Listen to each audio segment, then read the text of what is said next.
Yo, guys, what's going on? Today, I have a very, very special, handsome, well-to-do, amazing guest for our listening and viewing pleasures. The interesting part about it is, and everybody knows that listens to my show, I like to give hangers. Like, I don't like just jump into it. I have to like make people wait, probably because I grew up watching sitcoms in like the late 80s and 90s where it was like super suspenseful, you know? Yeah. Like my mom would watch like, I think it was called like General Hospital or whatever the fuck it was called. Mm-hmm. And it never actually got to the point of anything. It was always like build up and then there was a commercial break, you know? Yes. So the interesting part about it is I was on his show recently, and it was an excellent interview. And a lot of people that listen to this show also listen to me on other shows. And it's a completely different format, giving an interview and being interviewed. And now I'm here to interview P.J. Reilly. And the coolest thing about P.J. is this. I didn't even realize that he was a father, let alone of 3, and I thought he was younger than me, and I don't mean this negatively, but he's not, but he looks younger than me. The dude's pretty well-rounded, former mixed martial artist, doesn't fight anymore, and now buys and sells dirt. Like, PJ, what do you do? Like, buy mulch? Do you buy soil? What do you do? Yeah, it's typically right now it's rural vacant land. So think of a place you'd want to go camping, fishing. You'd want to take the family out with the RV. A lot of the guys I sell to are preppers. So they're the off-grid kind of guy. They want a place to go hide their guns when the government comes and takes everything. In all honesty, the vast majority of the guys I deal with are just solid Americans, solid people, human beings that just want to get out there and get away from it and enjoy nature. And I'm the same way. I like to have a place to kind of just get out and enjoy, and you don't hear anything. There's no cars. You can't even hear the lights. When you try to be as silent as possible in your office, you can still hear the lights. When you're out there in the middle of nowhere, you're in your little 5-acre lot out there. You can't hear anything. It's silent. It's beautiful. It's so relaxing. So I buy and sell that, man. I buy the property from the owner, directly from the owner. I don't mess with a ton of title companies. I will sometimes, but the vast majority of the time I'll buy the property from the owner. And then I'll do all the closing myself, and then I'll sell the property online to the end buyer. So that's awesome. And I should have, and I'm not sidestepping that. We're going to dive into that, but sure. Let me correct my mistake. Right. And fundamentally, that is first and foremost, thank you for being here. Thank you for your time. Fundamentally, I love the fact that you worked out before this call. I'm like jonesing to go and work out. Like, I'm working out after this call. Yeah. And I know it's next. Like, I just pounded like 800 calorie meal, and it's like my exercise, which is fundamentally a lot of mobility at this point in my career from years of contact sports and military and mixed martial arts and snowboarding and yada, yada, yada. Yeah. It's a lot of stress. It's a lot of mobility, but the point is, thank you for being here, dude, and giving us your time. And I look forward to digging into who you really are and what you do, and buying and selling land is intriguing, especially in this market, or at least the past 2 years. I have seen like micro cool offs. I think the residential markets have cooled off significantly and will continue to cool off. Do you see, actually, everybody knows what I think. What do you think? Oh, about residential? Yeah. I mean, I live in Denver where the median price right now is $700,000. So it's not as easy for an investor like me. And I already have my own house, so I'll only speak towards investing, wanting to buy and sell properties and rent them out and things like that. It's very difficult right now. I don't know. The reason, in my opinion, the reason there was a cool off is because you have these institutional investors coming in and they buy everything for 20% higher than your average investor can do. So they come in, they buy it at a higher rate. They're going to rent it out so that the renters still get their properties. But as far as investing goes, it's absolutely cooled off for residential real estate. BlackRock. Yeah, companies like that.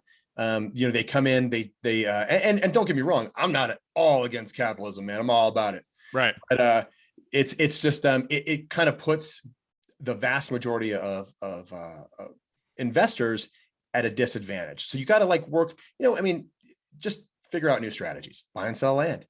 What about self-storage? What about, Airbnb? You got to think outside of the box, because these big institutional investors are coming in, they're taking these single family homes and they're buying them at a inflated rate, I guess. I've seen RV lots or properties, trailer park properties, especially with the forecast of people going bankrupt and having to downsize or get kicked out of their apartments, moving into the RV or trailer park communities because they couldn't get like a referral or a landlord referral in sense. But you're right. You got to be creative at no matter what industry or what you do, because fundamentally there's money in every single industry. There's money in everything. It's just a matter of how creative do you want to get when it comes to it. Sure. And staying ahead of the curve. I know that, I'll just use a recent scenario in my family. I encouraged my mother to sell her house for probably the past year. And she had it for 40 years and she raised me in it. And I told her, I was like, Mom, just move in with me. Like, I'm in my late 30s. I'm not married, no kids, just move in with me. Right. Like, and she threw it on the market. And I think March, which was pretty much the tippity top before the interest rates went up. And in Connecticut, I don't know the exact numbers, but where I am, the average median house is probably high threes, 400. And immediately she had $60,000 over asking price and wow. closed within, I think, 48 hours. I might be wrong, 72 hours, something like that. But the real estate market, whether the asset class is really the area of focus, right? And your asset class is dirt. Is there like a proper way of saying it? Like, how is it said? I like to say dirt, man. Dirt and trees, dude. It's like I don't know. It shocks when you tell somebody like that, it shocks them. They're like, you do what? And it leads them to ask, more questions. And yeah, I sell dirt and trees. That's about it. The interesting part about that is over the years, I've really locked in on some areas that I would invest in when it comes to dirt and trees, right? And it's the green and the white mountains in Vermont and in New Hampshire. And I was like, I don't know anything about all of this, but it's so cheap.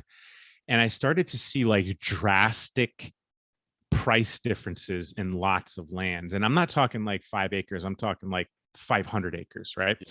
Like crazy shit. So I can like have a self-sustaining facility, which I'm sure you're familiar with, an airstrip, things of that nature.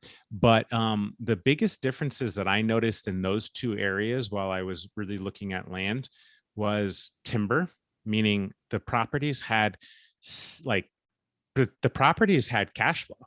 It's just a matter of how and what it is. So a lot of these properties in Vermont specifically, they've already been farms. The trees are like 100 years old or whatever, like 120 years old, and they're ripe for timber, or they're maple syrup. And like there's these like side businesses within the lots of land that really dictate the price that I had no clue on. I'm like, I don't understand why this like 10 acres is like $500,000 and this 10 acres is like, or this 100 acres is $500,000. I don't get the difference. And then I started to understand the differences just from being somewhat savvy.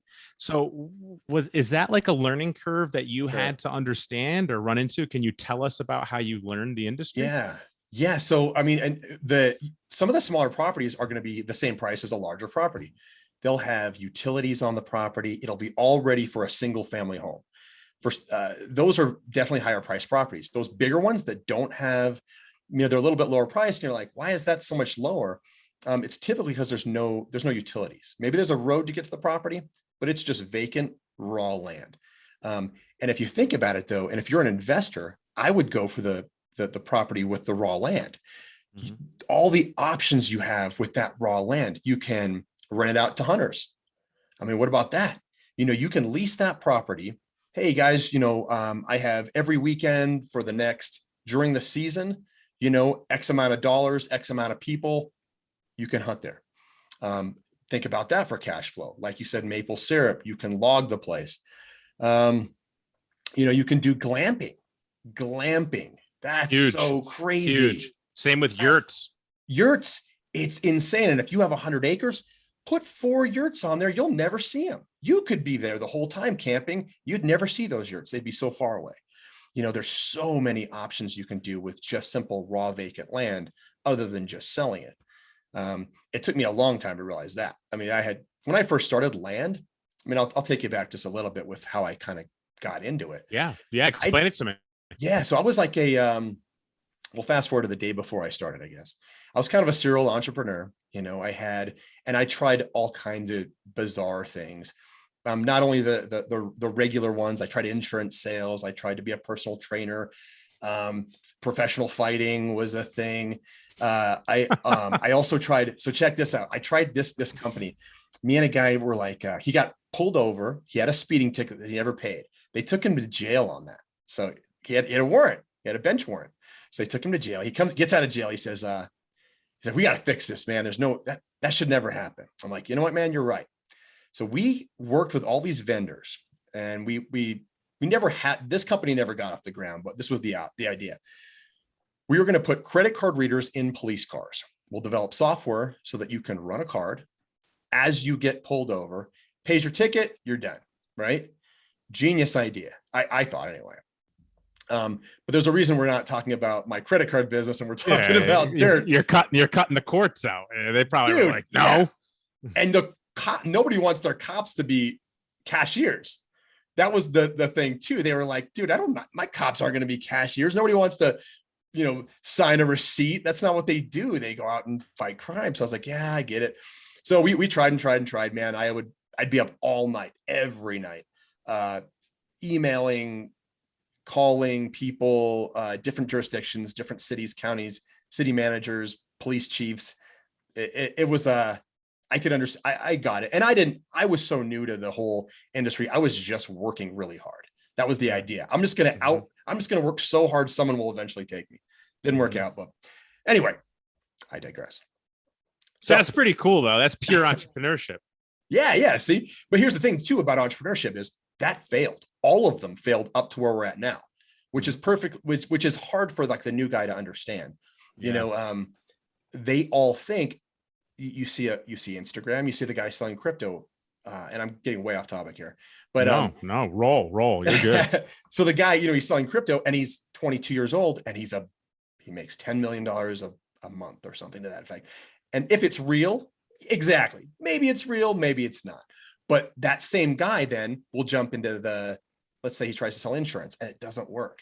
And he's failing miserably and he quits because he says, it doesn't work. None of this works. And he goes off and he quits and he's never tries again. But this is just to prove to you that you will fail. The first 5 endeavors may not work. They might work. Your first thing may be you may figure out you may have built, I don't know, Apple may have been your first invention or your first endeavor. But if it doesn't work out, just keep trying and work super, super hard.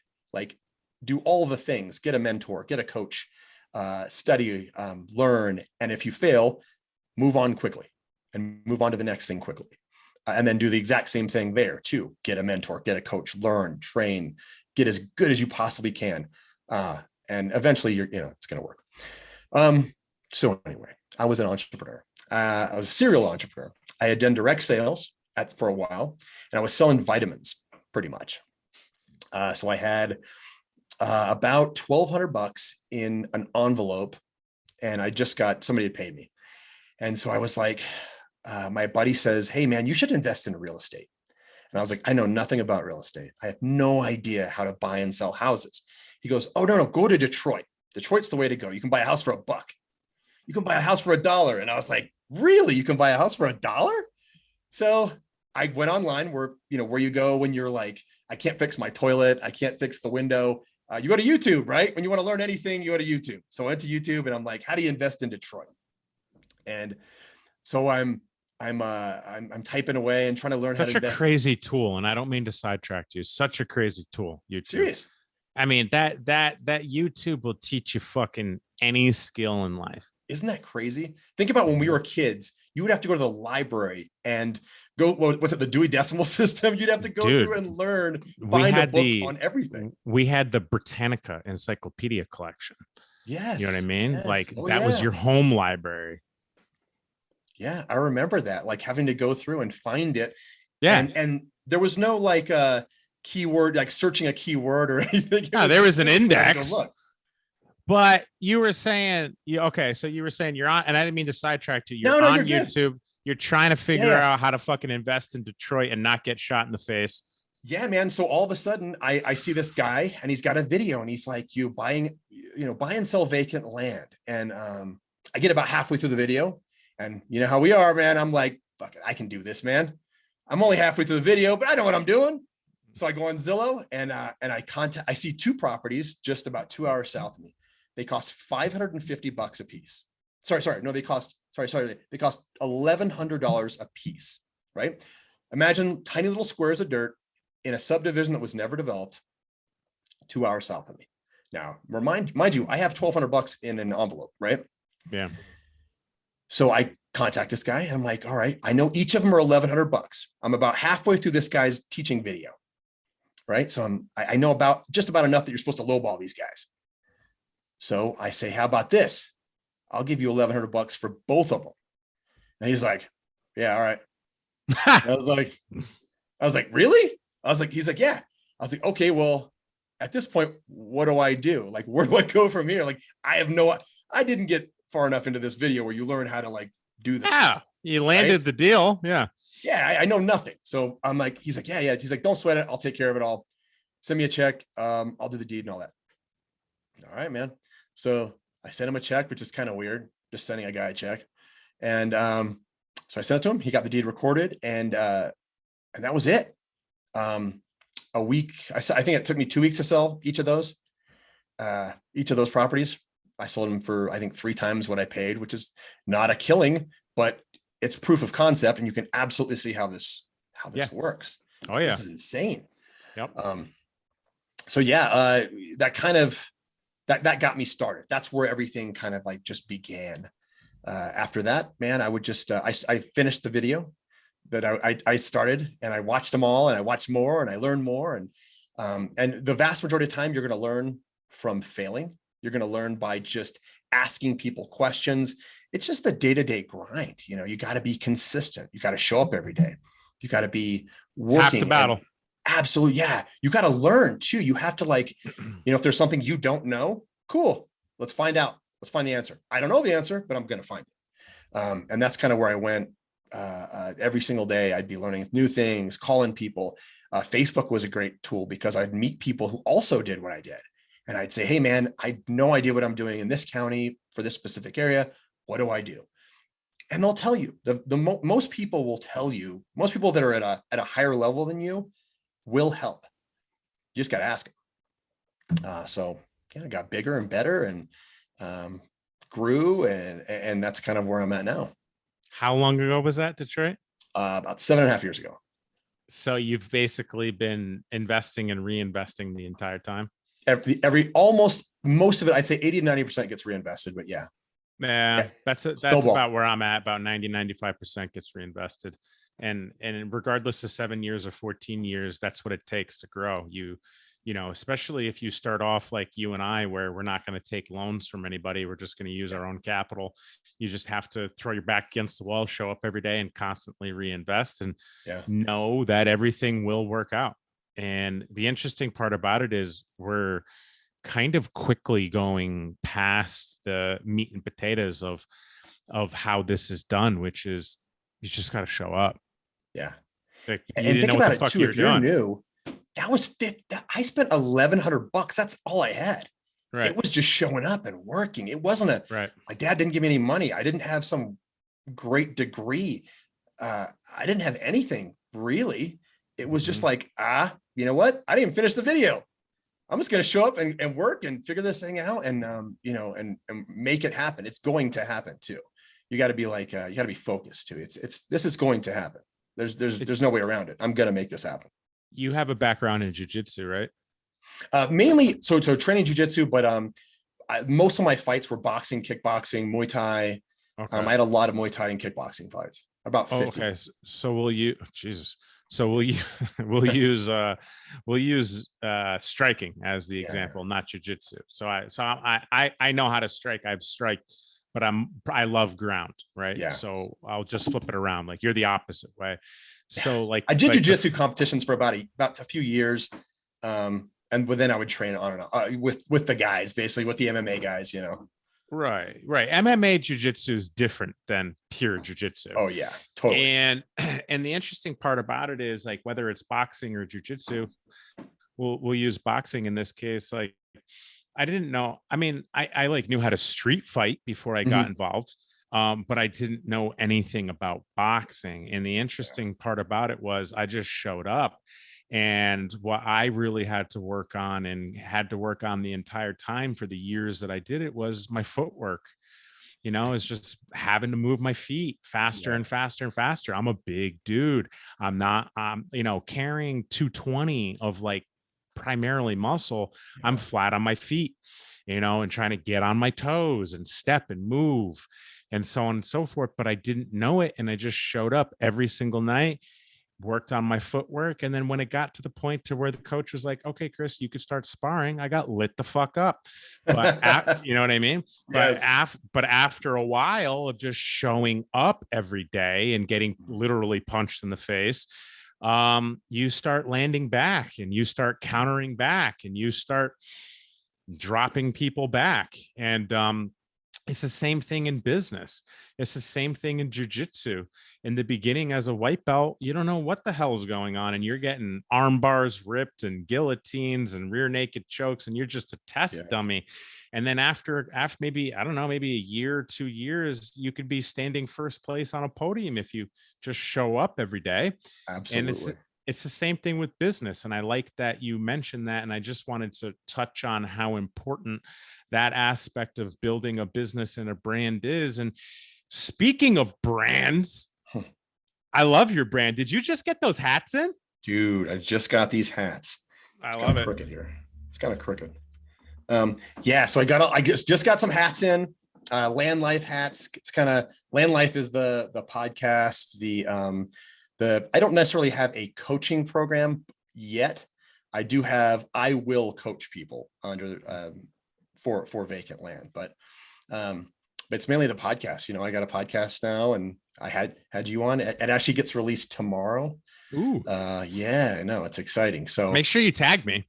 Oh, absolutely. Absolutely. Definitely want to tag. Share it. You always want to tag Chris Warrens in something, man. He's got all the followers. He's got all the good stuff. So not really. No, we're being modest. So go ahead. Yeah.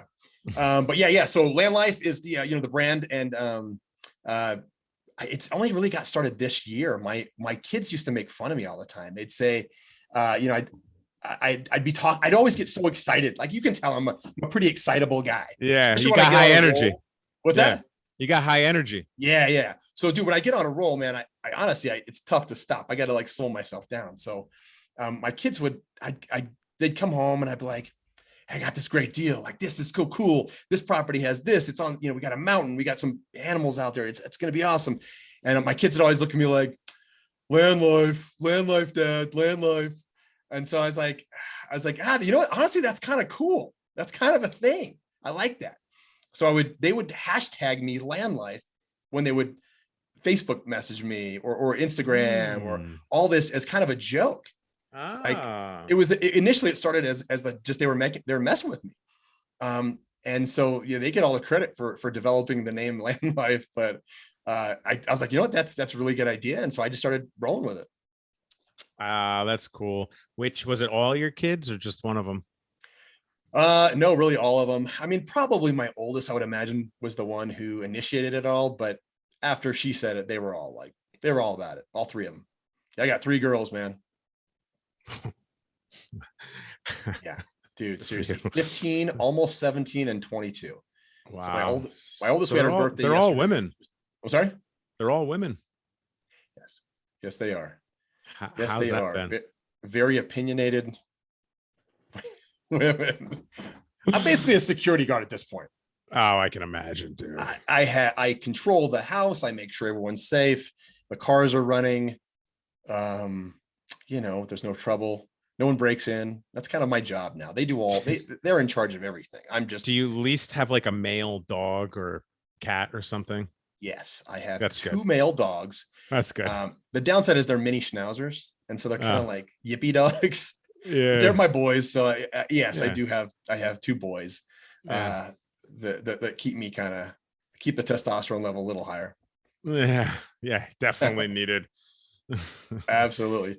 This is you're repaying your debts from growing Dude, up as a young man. You've been blessed with three daughters. I'm being punished. This is God telling me, hey man, remember all that stuff you did when you were young? All right. Well, guess what? Now you have to take care of three girls, and you have to make sure they're safe. Mm-hmm. Nothing happens. Financially, you got to Mm-hmm. support them all. I'm like, all right. So Yeah. it's God's way of laughing at me a little bit.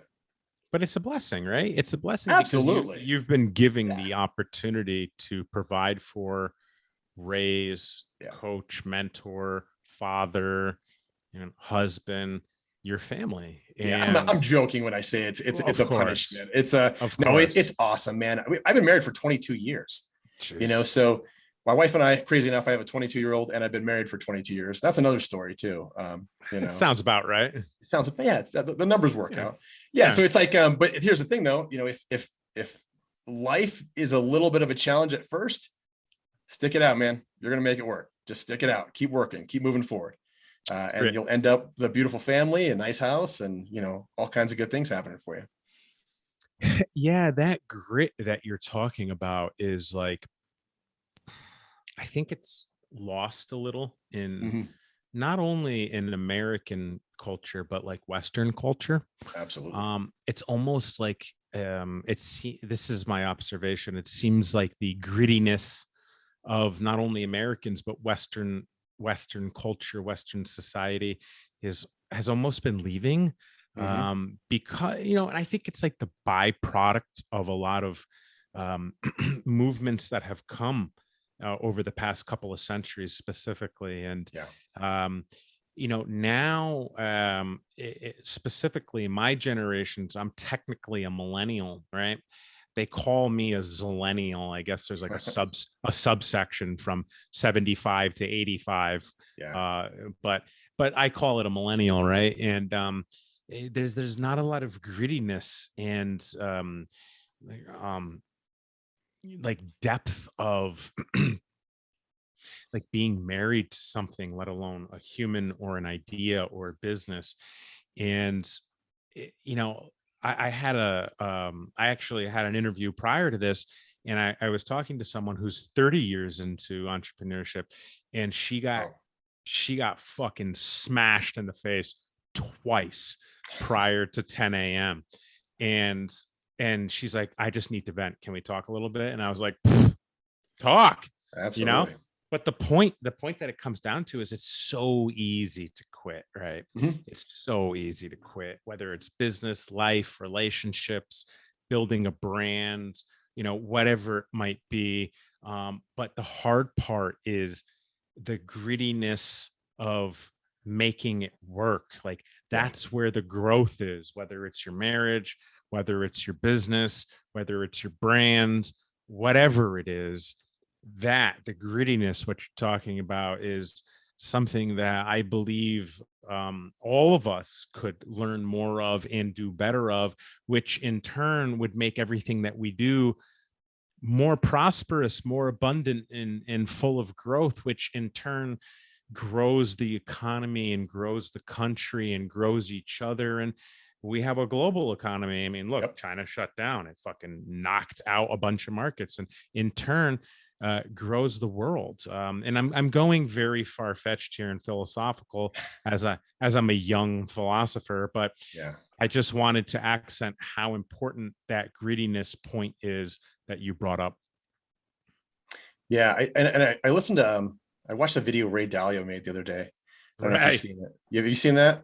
The Mm-mm. new video, he talks about kind of the downfall of this country, or where we're headed based on history, based on statistics that he'd researched, and it wasn't a bitch session. It was him saying, this is kind of where we're headed, and here's why, and here's how we can fix it. And a lot of it was, we need to be grittier, we need to be nicer to each other, we need to be more of a team. I think it's really easy, and it's almost champion these days, to quit. You get a lot of kudos if life sucks. You get a lot of oh, it's okay, it's going to be all right, dude. You and I grew up at a time where that was not the cool thing to do, and to think about when our fathers, our grandparents, they grew up in a time where you tough things out because you did the right thing. That was the difficult thing, was typically the right thing to do. You had to get up. A lot of our grandparents built their own homes. They built a house. They found wood and built a house. Our fathers were in wars, and they were involved in things that were very difficult. Right now, it's very easy to not be gritty. It's just not. It's not a. I don't know how to say it. It's not a cool thing to do right now. You and I grew up. Who were the popular people out there? What were the people we looked to? Rocky Balboa, movies like Rocky, where Arnold. the guy he was down on his luck. Life was tough, and he still figured out a way to become, I guess, successful or Champion. to win. Mm-hmm. Right.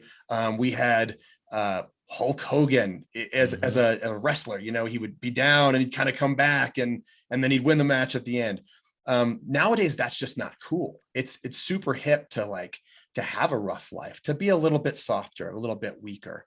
I think that may be something we should, as leaders too, we need to pass that on to people. Hey, I know it seems better right now to take the easy route. It's a little bit easier. You can go sit on the couch, you can rest a little bit, but long term, this ain't gonna work, man.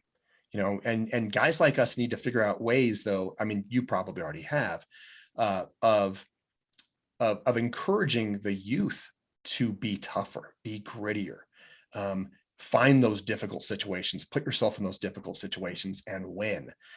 Don't quit.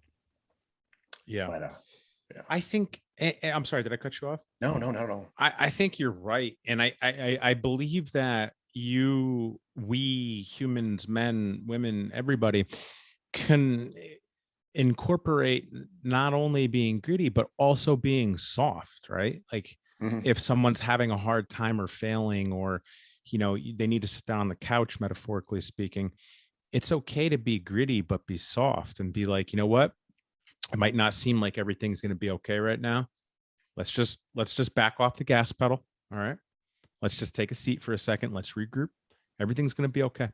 It's going to be okay. You know what? Tomorrow is a new day. Let's start again tomorrow. Take the rest of the day off, or whatever the situation is. And that's a part of leadership. That's a part of coaching. That's a part of being gritty, which is also being soft, which is being meeker, milder when it's needed, especially when you're in leadership. Yeah, I think if you have the ultimate goal of winning, I guess in that case, there's nothing wrong with taking time back and regrouping, I guess, to get the final result. I think I'm concerned, though, that today that rest is the goal. That's the thing. The rest and the easing off is the thing, and it never comes out of that. So having someone like you, Chris, that can say, hey, take your time. I understand you're going through difficult times, but here's where we're going, and then after the rest, you get up and you go back after it. Yeah. Yeah. And if you fuck it up then too, okay, regroup, replan, start over. Kind of like your first few ventures, right? Yeah, absolutely. Absolutely. Yeah. It's like anything else. And like you said, with like jujitsu, martial arts, you're going to take lumps and you got to recover. Recovery is important too. It's just, you can't sit on recovery. You can't live in recovery land. You got to get back out there and sharpen your tools. Yep. Yeah. Speaking of tools, Yeah. Social media is a tool. And I think many people might not understand that. And speaking of social media and being a tool, I think it would be vitally important that anyone who lands with you, PJ, and your message should definitely check you out on social media. If you want to plug yourself, do you want to plug yourself for us? I would love to let everyone know where they can find me. You got a podcast first and foremost, which is fantastic. Why don't you start there? Okay, guys. So the podcast is Landlife. Shocking, I know. Landlife is the name of the podcast, guys. Check that out. If you like the podcast, if you think it brings value to you, leave comments, reviews, all that good stuff. But check it out either way. I think my goal for that thing is to help guys that were like me, that were in a situation where you really weren't hitting a ton of success. Things were tough, and I like the fact that I'm able to now interview guys like you, Chris, that can show people what's possible out there. A lot of people don't even know what's possible. So that's the point of my podcast. Every single episode will have to have something where, where your average guy and gal, the single mom who's like, this is rough, man. How do I get out of this hole? It's for those people. I want there to be more things out there that show you those possibilities so you can grow and just get better. So that's the Landlife podcast, and you can find that iTunes, Spotify, YouTube. Go to YouTube, look me up, Landlife on there. Make sure you subscribe. Yes. See, Chris is the guy, man. He's reps, dude. Just reps. Always doing it. I can tell. Yeah, you're a good dude, man. So Facebook, P.J. Reilly on Facebook. I seem to get a lot of everything comes through Facebook. Maybe it's my age of my friends, age of the people we're working with. It's our demographic. Yeah. Yeah. So that Instagram, Landlife, P.J. Reilly, it's either, I have both, accounts for both. I buy and sell vacant land. So the name of our website is Wholesale Land USA. But yeah, that's where you can find me. I'm pretty much on every social media platform. I really stink at TikTok. I'm not. Snapchat is not ain't gonna work. I have not touched Snapchat yet. My kids are doing it. I got nothing. Right. So maybe TikTok. Next time we talk, I'll be like, I'll have a TikTok thing up and running. But for now, it's Instagram, Facebook. It's got big organic reach, that's for sure. Yeah. But so does LinkedIn, which would probably be more for your demographic. I'm on LinkedIn too. Sorry. Yeah. All right. So we know where to find you: Facebook, Instagram, podcast, YouTube, LinkedIn. Before we go, because dude, I gotta go work out. You understand? Yes. I gotta get my foam rolling in. I gotta get my foam rolling. I gotta get my cardio in, and then I gotta get my stretching in. That's my thing. Foam roll, exercise, stretch. Sometimes dynamic stretch, foam roll, exercise, static stretch. I like that. We could do a whole different podcast on that. We could. If you could do me one favor before you leave, it would be this, assuming that you'll do a favor for me. Could you give me and everyone listening that is looking for a piece of advice from someone who's experienced, not necessarily in your industry, but is experienced, what would you tell us? Yeah, so I thought about this a little bit, and it kind of goes along with what we've already spoken about. I didn't anticipate speaking about it in the podcast, but guys, if I must speak specifically, say that 10 times fast, to guys out there, guys, pass on your wisdom. Pass on the things you've learned. even if you think it's irrelevant, it's not that exciting, pass it on. The next generation needs to hear it. I don't think we're talking enough to young men out there and giving them advice and passing things on to them. Hey man, even if it's nothing exciting, you don't have to be a weightlifter, a professional fighter. Pass on your information, your advice, the things you've gone through. Because you remember when you were a young guy, you didn't know anything. Mentorship. Absolutely. Be a mentor, help young men out so that the future of this country can really get to where we want it to be. Excellent. I didn't see that coming, and that is excellent advice. Thank you. You're absolutely right. This generation specifically, you can turn it around to the women speaking to women too. Sure. I'm optimistic, but I'm a little scared for the next 30 years. This generation got definitely a good kick to the what, to say the least. Yeah. But you're right, man. And again, I appreciate your time. You did a fantastic job. And that if there's anything I could do to help you, you just reach out to me and I got you. You're awesome, Chris. I really appreciate you, man. You're a good dude, man. Yeah, it takes one to know one. Thanks, dude. Yeah, man. And I'll catch you next time. All right. Absolutely. Anytime, man.